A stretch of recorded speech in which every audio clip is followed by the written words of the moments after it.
We are. Yeah, so we might as well get started. So hopefully, with any kind of luck, the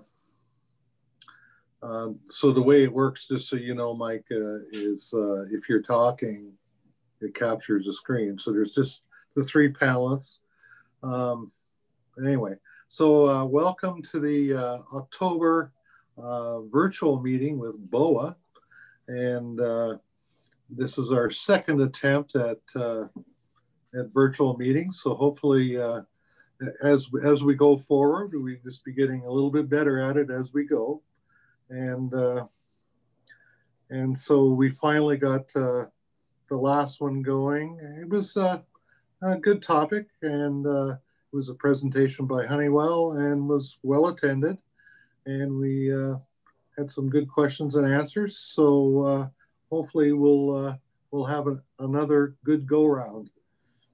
So the way this kind of works is for anybody that's new to ours, we're doing the webinar format with Zoom.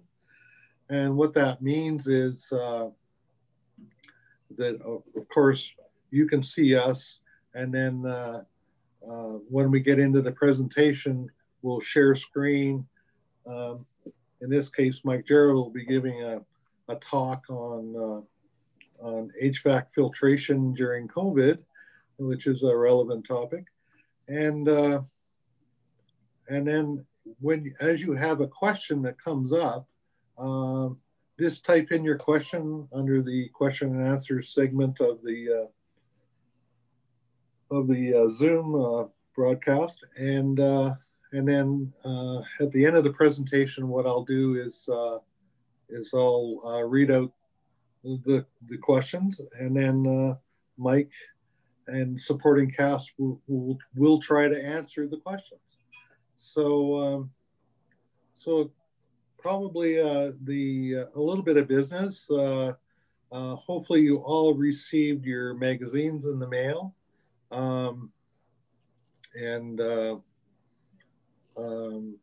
With that said, it is probably a good idea.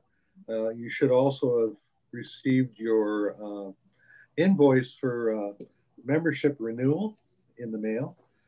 And so all you need to do to renew is to go on to our website, boacalgary.com, and go into the membership section, and basically it links to PayPal, and you can pay it right there. So easy peasy, $60 for members, and also for operators, and also associate members. And then of course students is $15, so it's subsidized, and it's basically free for the first year, and then $15 for the second year. I would assume that by then you'd be transferring over to a regular membership. So get stuff paid so that it keeps our association rolling during COVID. It's been interesting times for everyone. So that's why we've chosen with our presentations over the next few months, probably even into the new year somewhat, we are doing the COVID theme. And so basically we're talking about stuff that relates to building operations during COVID. So with that said, again, Mike Gerald is also our associate VP at BOA on the BOA executive, and Mike is going to be giving a little talk on HVAC filtration, and there's all kinds of stuff that we can get into there. So it might be an interesting little discussion afterwards on the Q&A. Who knows? So Mike kind of flush it out, and then we'll kind of take it from there. And then hopefully the presentation will go half an hour or something, have some time for some questions and answers, and then we'll wrap up. So short and sweet, but relevant. So without further ado, here's Mike. So Mike is just going to flip over to share screen and take over.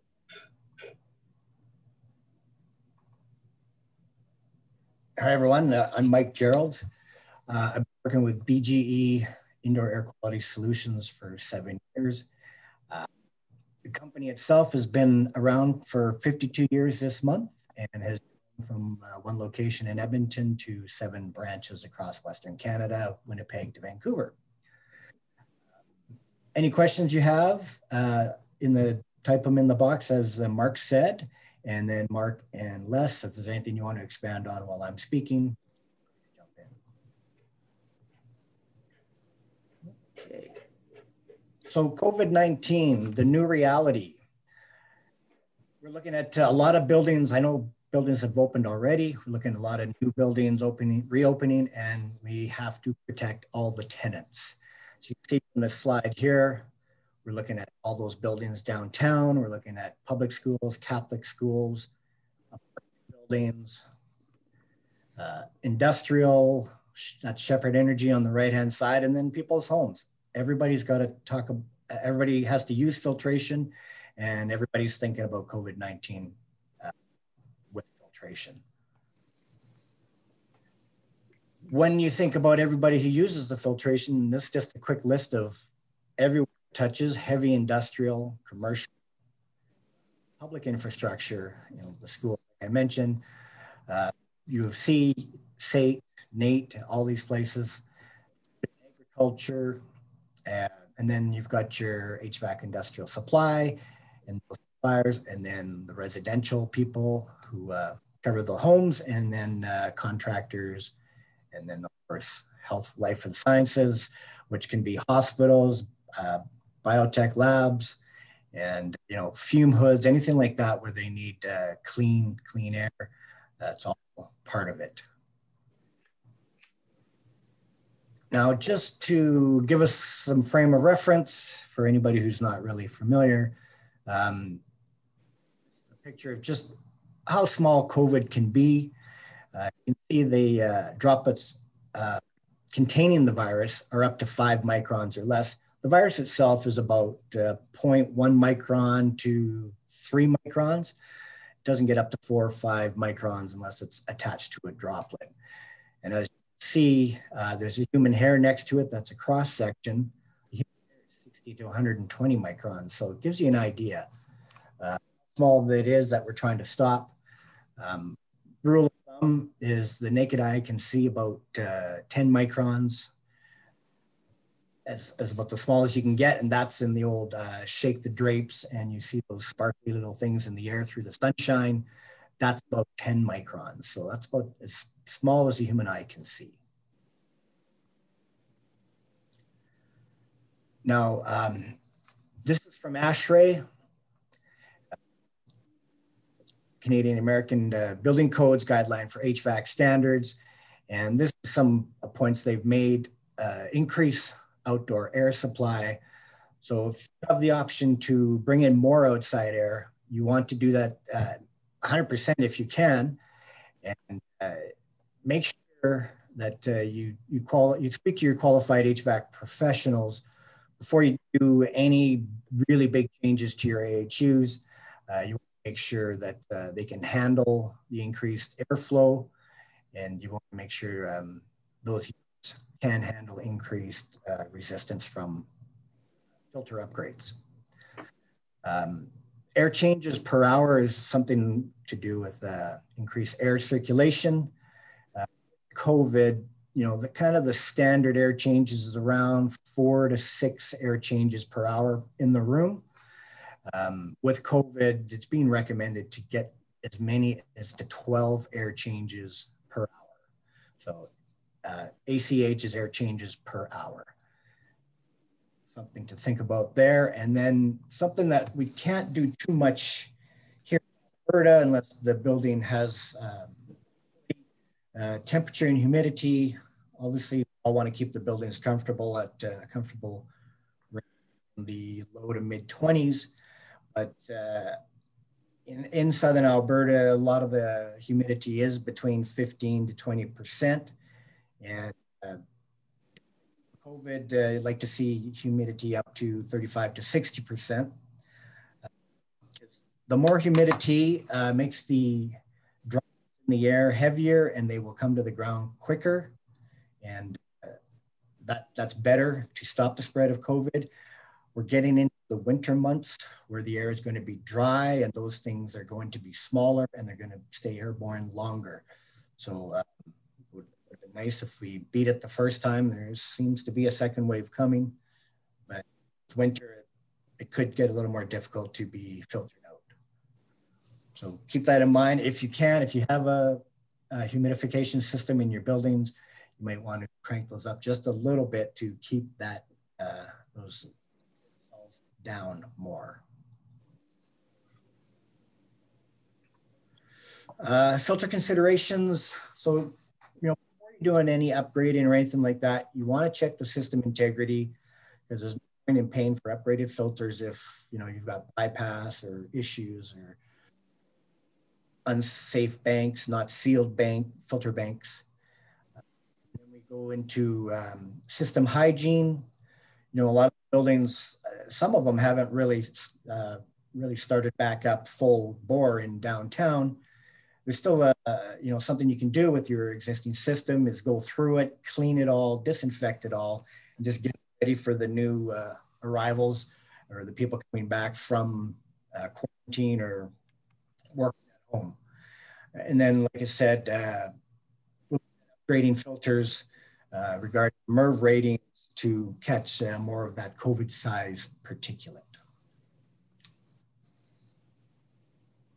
Now here's something to do with checking system integrity. You see on the right there, the filter comes away from the end of the bank. So the filter in there, let's say it's a MERV 13. If it's in there with a gap like that, it's probably operating more at a MERV 6 or 7 because of the rest of the air will be trying to go through that gap. As we know, air will take the path of least resistance. Another way to check your system integrity is with flashlights. The picture on the left is 2 bag filters butted up against each other in a side access filter bank. But you can see it's a 2-person job. Somebody stands on one side of the filter bank with a flashlight and the other person tells them what they can see. You can see the light coming between those filters. That is going to cause your MERV 13 or 15 bags to possibly, start, that's a smaller one, could be down to like MERV 11, where it's not catching as much as the COVID sized particulate that you want to catch. And then, like I said about the filter banks, just check the stability and rigidity. Sometimes people are putting in filters with too much resistance into a filter bank that's not prepared for it. That can lead to the banks starting to collapse or bowing. So something to keep in mind if you are upgrading your filters with higher resistance for higher MERV. And then just this last point here, filter locking mechanisms, clips. You want 4 clips on every filter, if that's the system you have, front access or rear access. 4 clips is best. People try to get away with 2 sometimes. Sometimes you go in those banks, maybe 1 or 2 clips per filter. They've just kind of disappeared over time.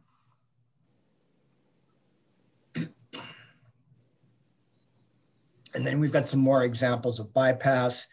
Top left there, you can see that filter's not in there correctly, so that's going to cause a gap. Air's going to get through. The one on the top right, you can see the filter bank is bowing a little bit. That's going to cause the filters not to fit properly, and you'll get bypassed there. And that bank would need fortifying. Sometimes you walk into a unit, there's a whole filter missing.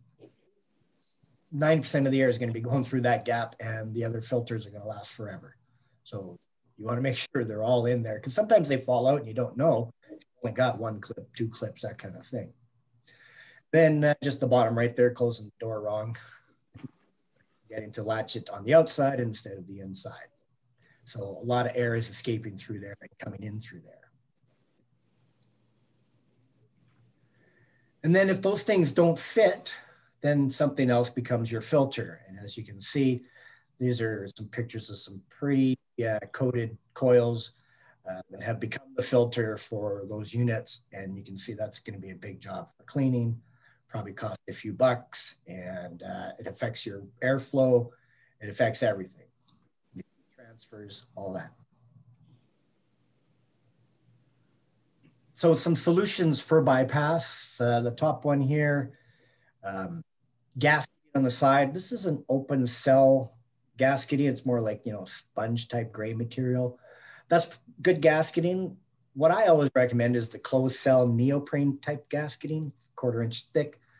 And it's, you know, it's neoprene, so it'll be a lot more snug.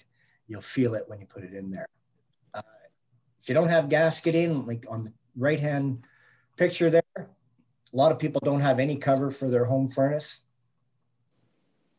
So when you slide your filter in your home furnace, put a date on what the date you put it in, and just stick a piece of duct tape over the side there. It's to keep the air all in there, and no outside air is coming in past the filter, you know, on the downstream side, and it's not being top left there. That's a spacer. That picture we saw where the filter is 3 inches away from the edge. We'd like a spacer in there. Usually, you know, you could use a block of wood if it fits properly. I would put a piece of gasketing on it as well. A lot of times we have metal spacers that can be used. And you just stick them at the, you know, if it's a side access, stick them at the far end of the filter rack, and then you don't have to worry about them. You just butt the filters up against them. A lot of times I see when they're on the outside put in last, they get forgotten to be put in. They end up on the rooftop unit, or somebody sticks it on top and doesn't remember to put it back in. And then eventually they go missing. So that's why I always recommend to keep them at the other end of the bank. You don't have to worry about them falling out or anything. And then filters, you just butt up, and then gets filters in and out easier for you. The bottom left one, eye connectors. They're a great product. They're kind of a rubbery substance. They'll have it's a T connector, and it's kind of a hassle for those side accesses where you got to pull all the filters out, pull all the eye connectors out, and then put the filters back in. Eye connector, filter, eye connector. It works. It's a bit of a hassle. For changing, it does increase your labor to change those filters. So it's something that's there, but not something that's asked for much anymore. And then overall system hygiene, like I was mentioning earlier, it's a good chance if the building's been empty or just lightly being used is to inspect everything, inspect the plenum, inspect the coils, ductwork, diffusers, grills, clean them all up for everybody coming in. You're going to get rid of everything you had before people were sent home, and start fresh. And then a great thing to do would be clean, disinfect all the plenums, filter racks, everything around them, the coils. Companies out there that will do that for you. We are one of them. So it's something to consider when you're bringing back like a lot of people, if you're going to start having just about everybody else back into the building. Good way to start fresh.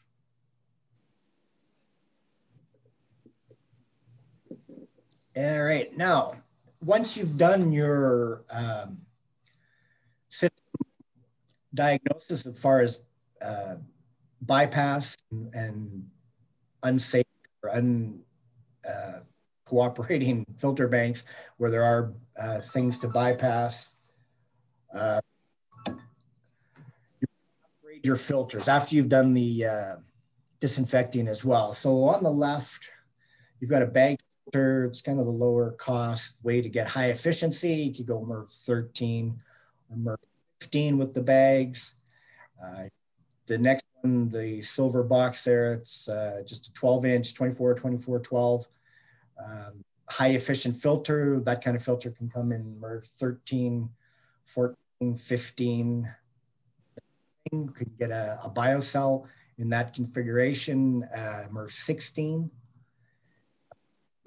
And then your 4V filters, those are often MERV 13 to MERV 16 as well. And then in some conditions, you've got your HEPA filters in the bottom right. Not a lot of pre-existing filter banks can handle those because the pressure drop is so high. It's usually about 1.4 initially. There are HEPAs on the market now that are down to half, about 0.7. Could fit into some filter banks that are used to like a MERV 15, 16 pressure drop. So that's kind of fairly new technology that's coming out. So it's not a lot of evaluating the performance of those yet. They've still just all the information they have for testing. And one thing, if you have a single stage filtration and it's just a MERV 8 or even small, like, like just a atomizer filter or a pad, a MERV 5 or 6 pad or something, upgrade to a MERV 13 plate. You can't use MERV 13 with a pad and the frame. You'd have to take the frame out.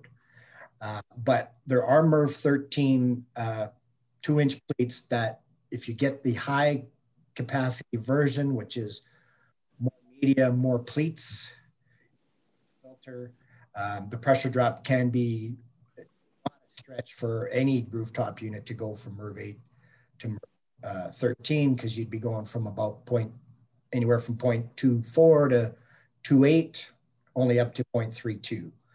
So in a high cap MERV 13 2-inch plate, you can make those changes and not adjust your units too much to accommodate. And of course, 2-stage filtration is the best. MERV 8 and MERV 13 has kind of been the standard for buildings downtown, and anybody with a 2-stage, that's usually what they've been doing. With the onset of COVID, a lot of buildings have looked at going from keeping the MERV 8 pre-filter, but upgrading to MERV 14, 15, or 16 in their final filter, because if they've got MERV 13, it's not too big a stretch to go to those. Buildings are going all the way, and when you get higher in MERV for your final filters, MERV 14s to 16s or 13 to 16s, those are expensive filters.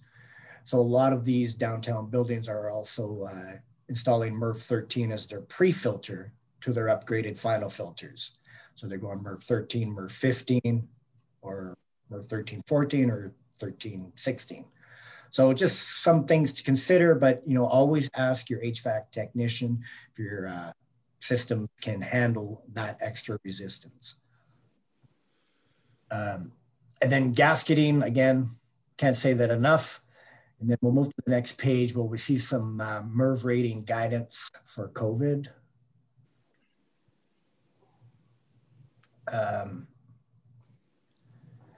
So the size of the airborne or aerosol droplets range, like I said, between 0.3 to 1 micron, and they can be as large as 5 microns if attached to a droplet. The table below is showing how filters with different MERV reporting values will capture particles in that 0.3 to 1 micron size. And then also for the ones that do address that size, what's the particle penetration of that MERV rating? As you can see, when you look at MERV 8, 9, 10, none of those filters are efficient enough to catch that COVID size particle of 0.3 to 1 micron. So they're just all non-applicable. Go down to the next series, and you got MERV 11. It's going to capture minimum 20% of that size particle, possibly up to 35%. So that's going to allow for about 80% of that size particle to penetrate the filter eventually. Then all the as you move up in MERV, it's going to get better. MERV 12, 35 minimum, possibly up to 49, and then 65% penetration. And then MERV 13, which is what we're all talking about, you're going from zero capture of the COVID-sized particles to catching a minimum 50%, possibly up to 74%. And, we always base the penetration on the minimum, so 50% penetration. But if you just make the steps from MERV 13 up to 14, you can see it goes from 50 to 74 to 75 to 84, which is double the amount of COVID-sized particles.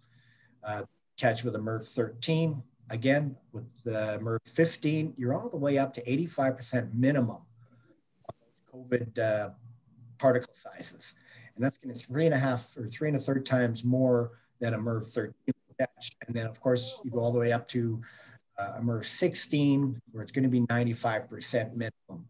That's 10 times more than a MERV 13. You've only got 5% penetration maximum with 16.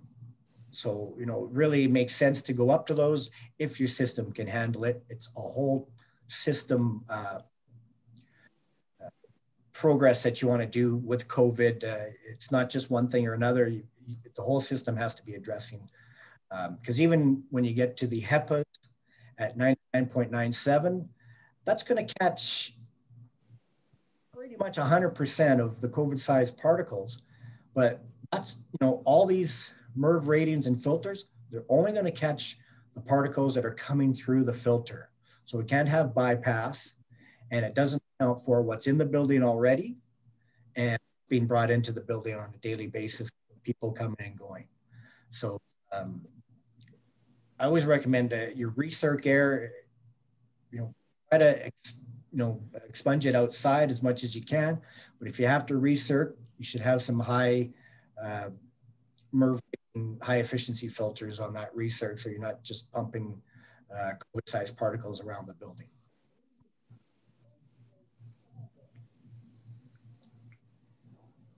Okay, so just basically read this page. It's an update from ASHRAE.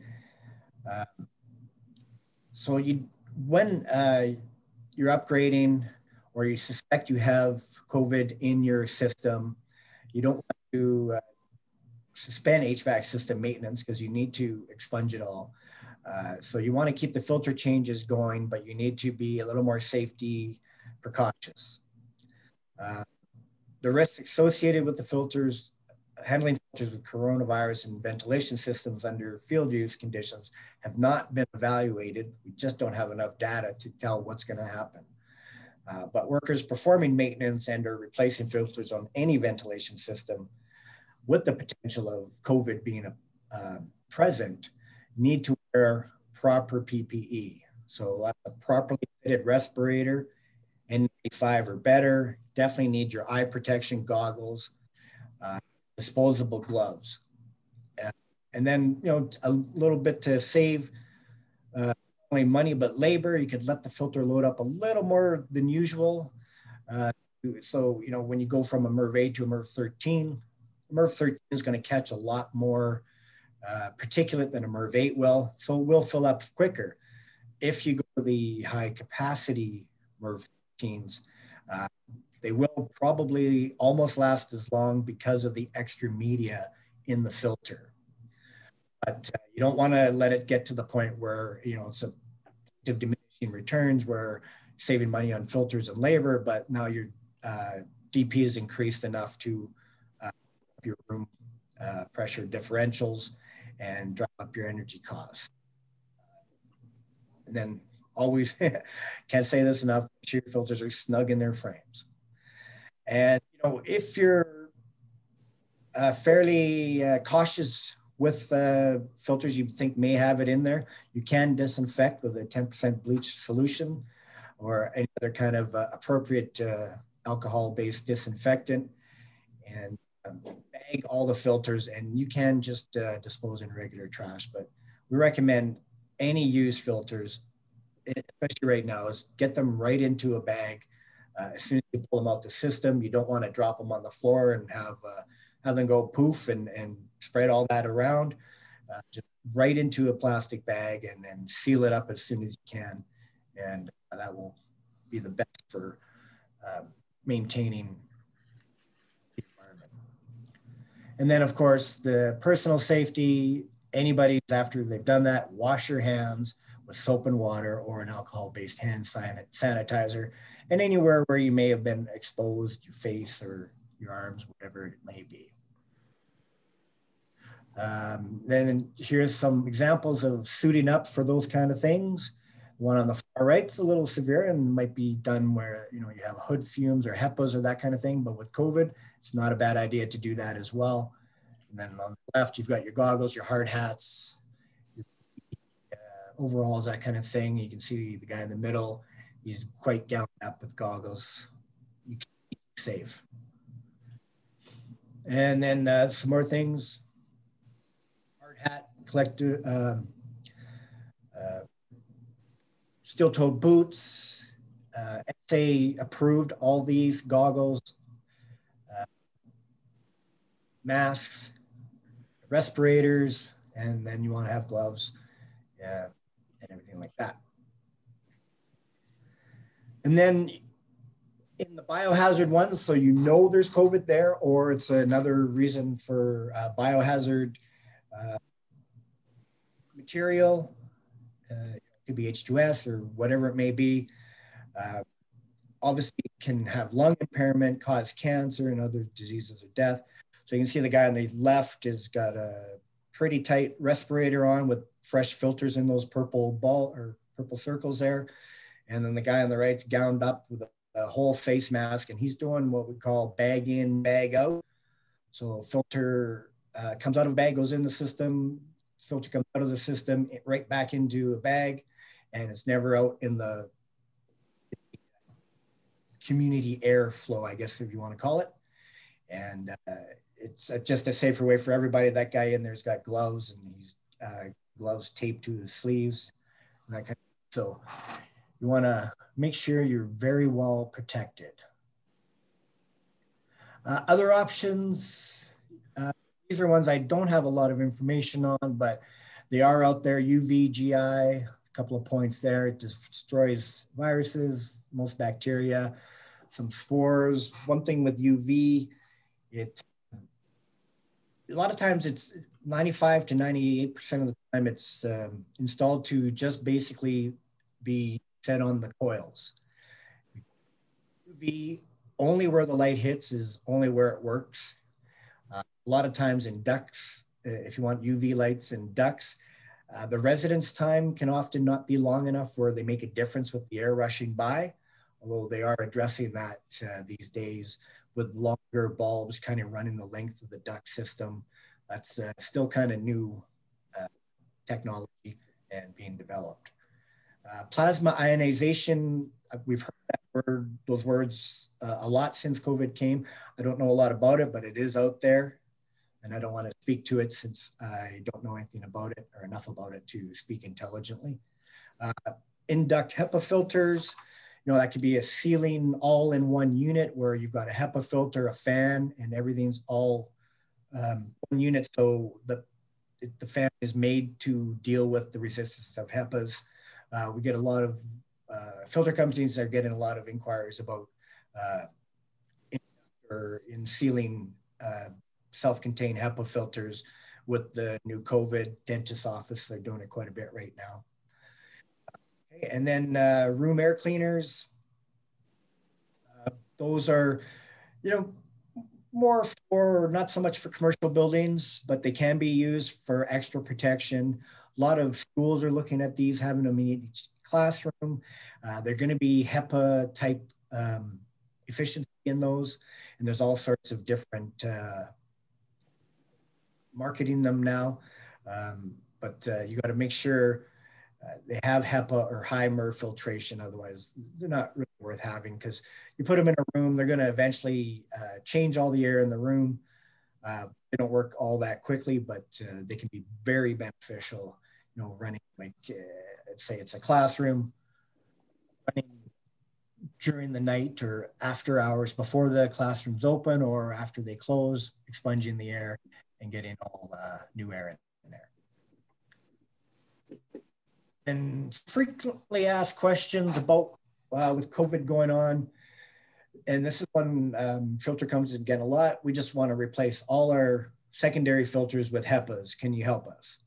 And as I said earlier, most filter banks in downtown aren't built strong enough to handle the resistance of a bank of HEPA filters when you're going from a 0.5 to 0.6 resistance on a MERV 14 to 16 filter, all the way up to a 1.4 on a HEPA. And then having a whole bank of that, you need to redesign your fans and reinforce your banks. So you can address it with higher MERV and keep the resistance at a acceptable level for the system. Now, I think Mark touched on this earlier. You need to clean your ducts? Well, most people do, but buildings like downtown, most commercial buildings operating already have a MERV 13 filter system. And the things that MERV 13 don't filter are, the particulate that penetrates it are very small and they won't normally settle anywhere. They just stay airborne in a forced air system. So if you're concerned about your ductwork, you can always you can always get a borescope, have a look inside and see what's going on. But usually they should be fairly clean if you've been regularly changing your filters and have had at least a MERV 13 in the past years. We've been up to MERV 13s in this business. Now, will we all need room air purifiers when we return to work? Simple answer is no. The area you breathe in most commercial situations is as good or better than what you would get from a room air purifier. Having trouble with that word. However, as we just discussed earlier, there are certain circumstances where room air cleaners may be beneficial, like residential, classrooms, that kind of thing. Especially residential, because most residentials, you got windows opening and closing, there's no sealed system. So that's a good idea for there.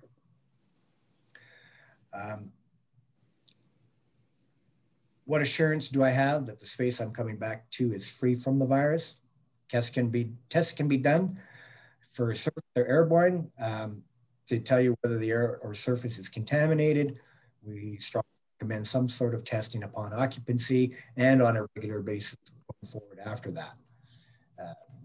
Filter companies can assist with various types of testing as well as other companies, C5 and that kind of thing. Should I be worried about replacing filters? Could the virus still be viable on a filter? Again, we don't think so far it's just the virus is traveling freely on outdoor air routes. Filters used with 100% outdoor air should be safe. Recirculated air handling units may introduce particulate from the occupied space. Mentioned that earlier, people bringing it in, what's in the space already. And how long the virus might remain viable is unknown as it is a porous substrate. So I recommend full PPE, special removal, and sealing and disposal protocols when replacing filters. Again, the bag in, bag out, or pulling the filters and putting them right into the bag, sealing them up. Would ultraviolet remove the virus? Like I said, UVGI is effective at prohibiting the reproduction, but it's not a standalone system and would still require mechanical filters for overall removal. So you still need, your MERV 13s or 14s or 15s, or you want them. And if you're using VGI, again, like it's part of a system, total system care, and you probably have those on your coils to keep them free of any moisture-related mold or spores or COVID. And then you can always consult with us or other companies that do that sort of thing. Questions?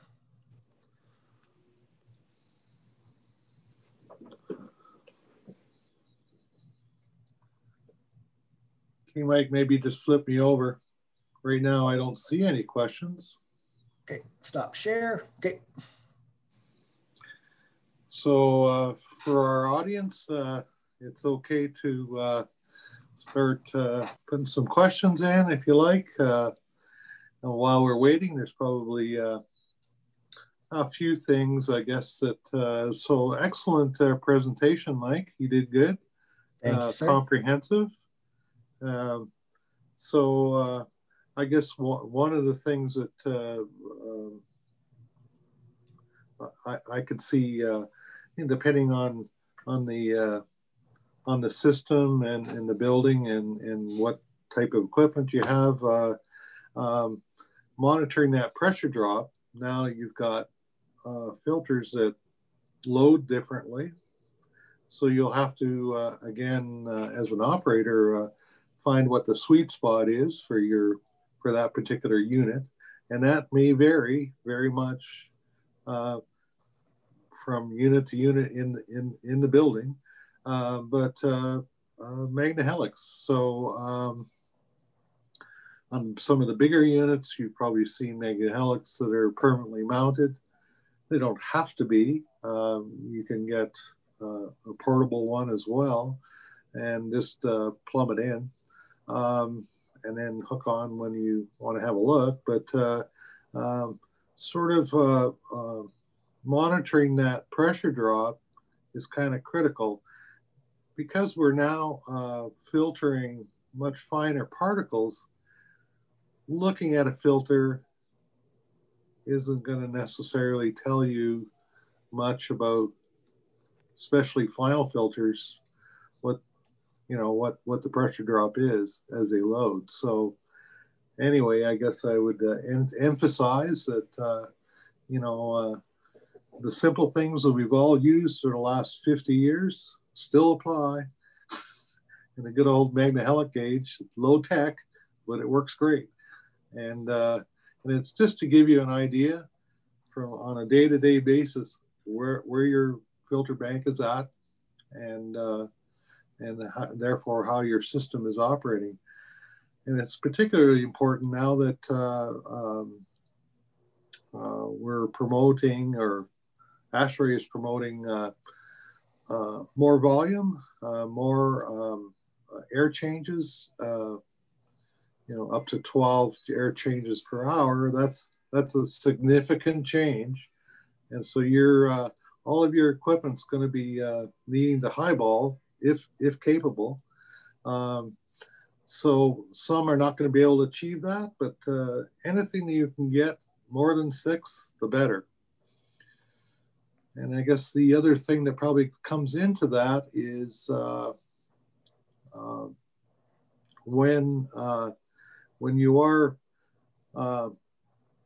souping up your system, supersizing your system, then the air balance between the different areas becomes, again, depending on the system, on the air distribution system, it becomes very important that you're paying attention to the downstream side of your HVAC system to make sure that you are getting enough volume in any particular room. Because, with COVID, we want to keep the air moving. So,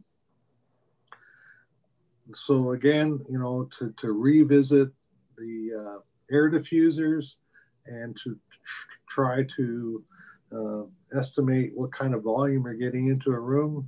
You can do, some stuff without doing a full air balance by referencing the air balance, if it was previously done, which I'm assuming most are.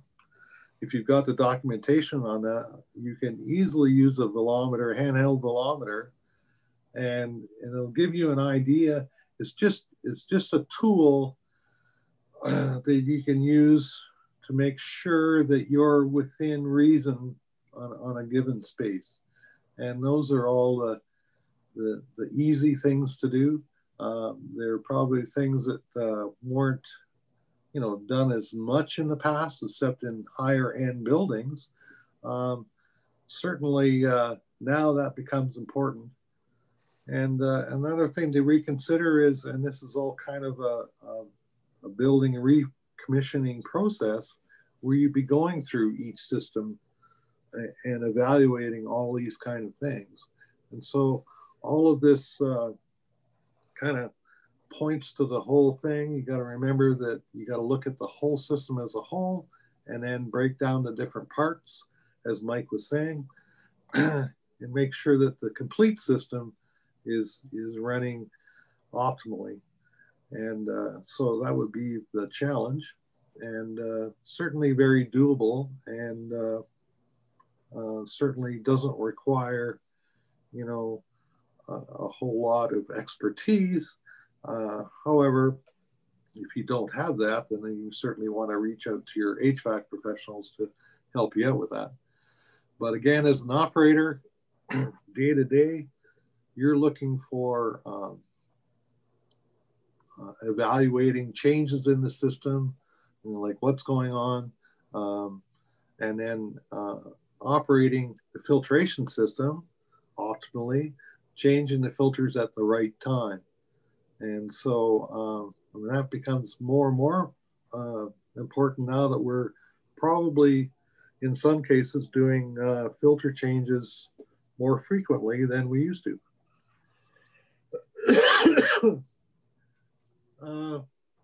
I have another question about filtration for Mike.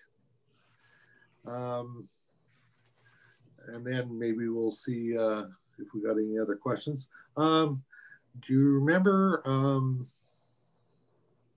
it's been around for since the early 90s for sure, where you could put a 4-inch pre-filter on that fits into a 2-inch rack. And I used to use them quite a bit on, I used to use them a lot in jails and stuff like that. It's funny how we say that, but that's where, air quality is a concern. And basically we use those adaptations to increase the surface area of the filtration so that we weren't plugging up all the time, and we could go to a higher MERV rating. So 4-inch filters with a 2-inch adapter. So is that still around, or? I haven't run into that in my 7 years. There are, some suppliers that will have 3-inch pads that go into a 2-inch frame to increase depth loading and life and holding capacity, and lower the pressure drop. Again, the application where I've seen it used is basically where we're for high airflow units, where you need to have that surface area, and so and with a reasonable pressure drop, and again that's another thing. One thing of note, another thing of note would be the effect of moisture on your pre-filters, and what type of filter media and frame, for that matter, is best for not deforming under moisture conditions. It's fall. It's gonna start snowing tonight, maybe. We're getting into that season again where that's an issue. So, do you have any comments on that, Mike? Well, for moisture, your normal cardboard plate, when they get wet, they're usually going to be compromised. They're going to pucker. They could cause some bypass. A lot of times you want to go to a more fortified, heavier duty filter, preferably one with a waterproof tape around the outside, if possible, or just a stronger filter that's got expanded metal on the front and the back, so the filter can maintain its performance and its rigidity in moisture situations, and they can hopefully recover from being wet. Fiberglass is better for that, but synthetics and cotton are going to feel the effects of water if they're too directly hit with it. But okay. Fiberglass can recover. Yeah. Yeah. So it certainly is just another challenge. So we do have a question here from Tim, and he's asking what we would recommend for pressure drop monitoring when the pre-filter is installed right up against the bag filter. So it's hard to differentiate them right up. Yeah, not sure I can. I don't. It's pretty hard to differentiate when it's like a 3-inch frame and you've got a 2-inch filter butt up against a bag filter. It's hard to get a Magnehelic cord in there or hose. So usually that's going to be a whole system pressure drop. And when you're talking about your whole system is a MERV, whatever your highest MERV rated filter is.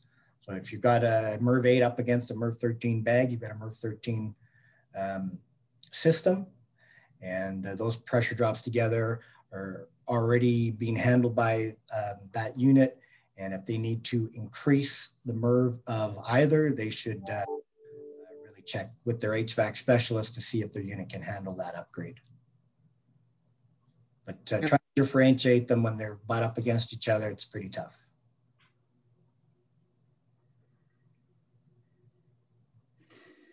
Yeah, I've certainly, especially on smaller units, have run across it where, like there's not very much room for, but you can certainly measure across both, and it's going to give you the total pressure drop, which is what to know ultimately anyway, because then therefore your pressure drop is not going to affect your flow rates downstream. Yeah.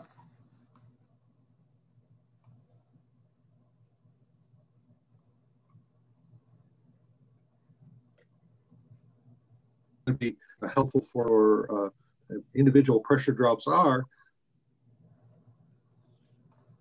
is if when you basically when you change out your pre-filters, you record the difference and you kind of figure out again where the sweet spot is, and so you can still quite easily do it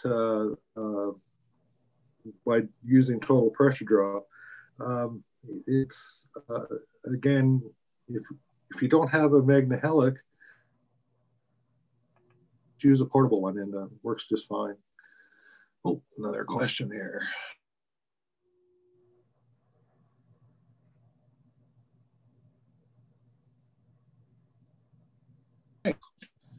And everybody else just kind of saying buy there, stay safe.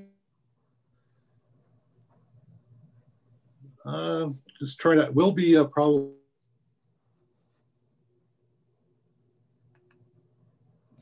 Some of the freezing for you too, Les? It is freezing a little bit for me. Okay, just want to make sure it's not just me. Yeah, it's a bandwidth issue, I guess. I don't know, but anyway, where was I going? Oh, so the next topic that we're going to be talking about, hopefully, be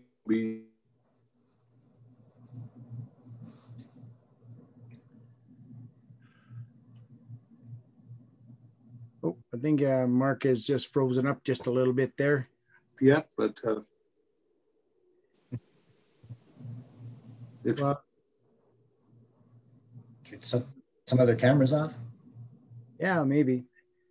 But one of the things we're going to be talking about in the next little while will be that we have guest speakers revolving around COVID, and that it's not just filtration, it's not just maintenance, but it's in conjunction with putting a lot of things together. And that is, how can we supplement filtration with lighting? And we know that infrared lighting is effective in destroying the outer shell of the bacteria. and the virus, as well as we can put it in rooms. We can do it before rooms come in, and we can put it in the air duct streams at the beginning.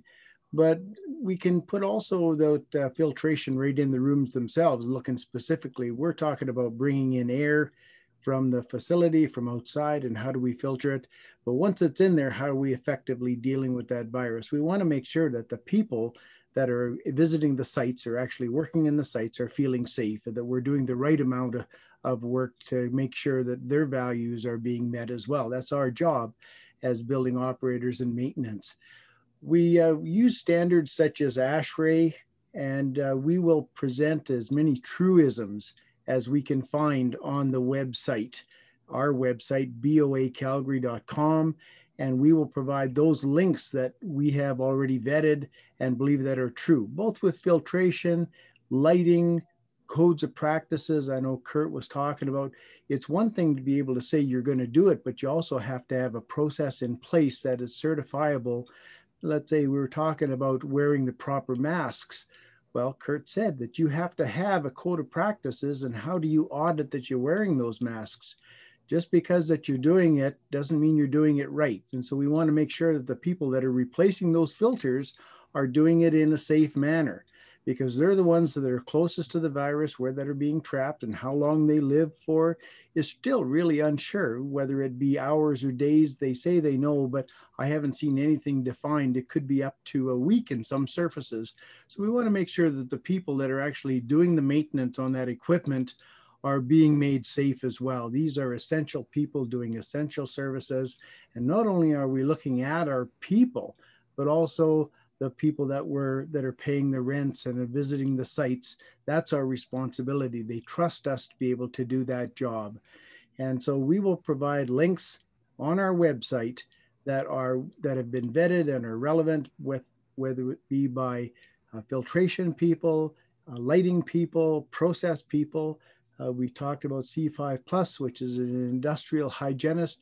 He will give us a talk as well. So we will provide as much information as we can so that the workers or the people that watch these come away with the knowledge, make them smarter, that you get, even if you get one good nugget out of this meeting, that's really all that matters, is that we're giving you good, viable information that you can take to the workplace and practice it, and knowing that you're smarter tomorrow than you were today. That's our whole goal here. Agreed? Well said. Yes, I agree. Yeah, well said. Yeah, so just getting ready to wrap up. A few more minutes. Mike and I were talking about earlier. One of the new innovations that may or may not be coming out soon, and this is to do with nano and all of that weird and wonderful stuff out there. But basically, it's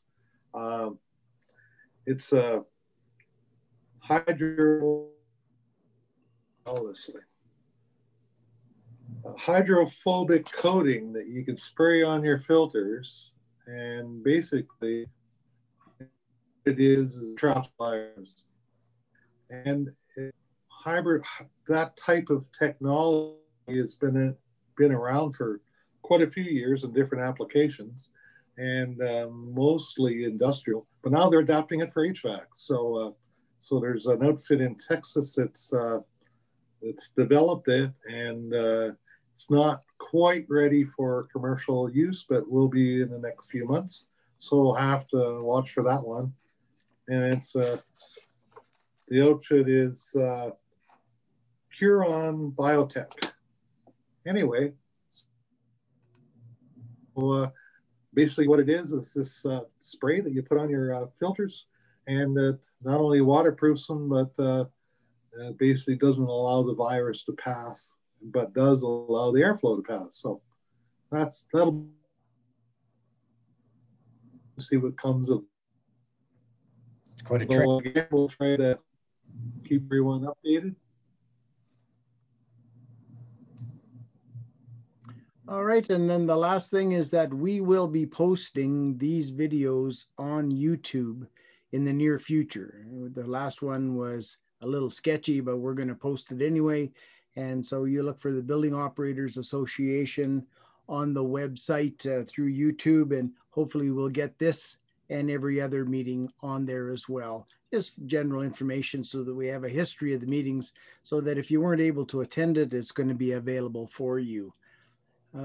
Again, our website is boacalgary.com, and we will keep as much information on that relevant and vetted as we can for the building operators edification. Well, that's it. Well, thank you very much, Mike. You did good. Thank you, sir. Thank you, Mike. Thanks, Les. And everyone for participating, and we look forward to next month. And if you think of a smart question, if you think of a smart question after it's closed, if you put that question on the website, we will do our best to answer it to everybody. Sounds good. Okay. Bye for now, Les. Have a good night, everyone. Good night. Godspeed.